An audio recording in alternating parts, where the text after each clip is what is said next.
আমরা যদি দেখি the way the prophet Muhammad portrait জান্নাত, কিভাবে তিনি পোর্ট্রে করেছেন জান্নাতের যে সৌন্দর্য, কিভাবে তিনি সাহাবাদের সামনে তুলে ধরেছেন। বিশ্বনবী আল্লাহর কোরআন থেকে আমাদেরকে জানান, আল্লাহর জান্নাতের সুসংবাদ দানকারী করে যে আল্লাহ আমাকে পাঠালেন। তোমরা কি জানো আল্লাহর জান্নাত কত সুন্দর?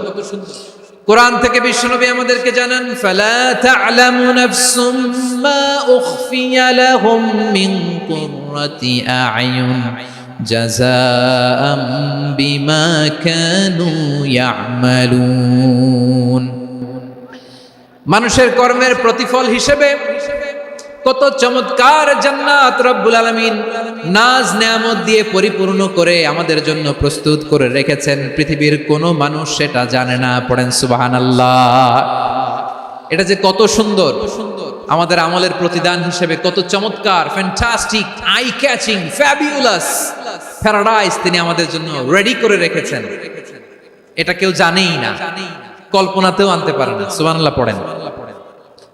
আবার হাদিসে কুদসিতে বিশ্বনবী ফরমান, রব্বুল আলামিন বলেন, আ'দাতু লিইবাদিয়াস সালিহিন মা লা আইনুন রাআত ওয়ালা উযুনুন সামিআত ওয়ালা খাতারা আলা কলবি বাশার।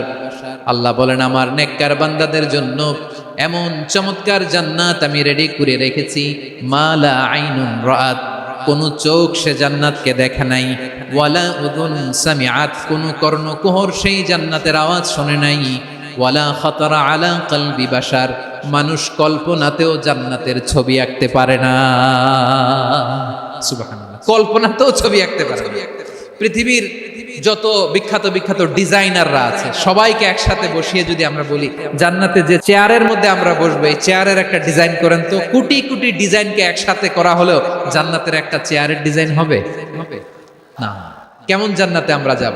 বিশ্বনবী কিভাবে জান্নাতকে আমাদের সামনে চিত্রায়িত করেছেন, পোর্ট্রে করেছেন। তিনি বলেছেন, জান্নাতীরা যখন জান্নাতে ঢুকবে ফেরেশতারা জান্নাতীদেরকে বলবে, ওয়া ইন্না লাকুম আন তাসিহু ফালা তাসকামু আবাদা, ও জান্নাতীরা তোমরা আজীবন সুস্থ থাকবা, কোনোদিন অসুস্থ হবা না। সুবহানাল্লাহ বলেন।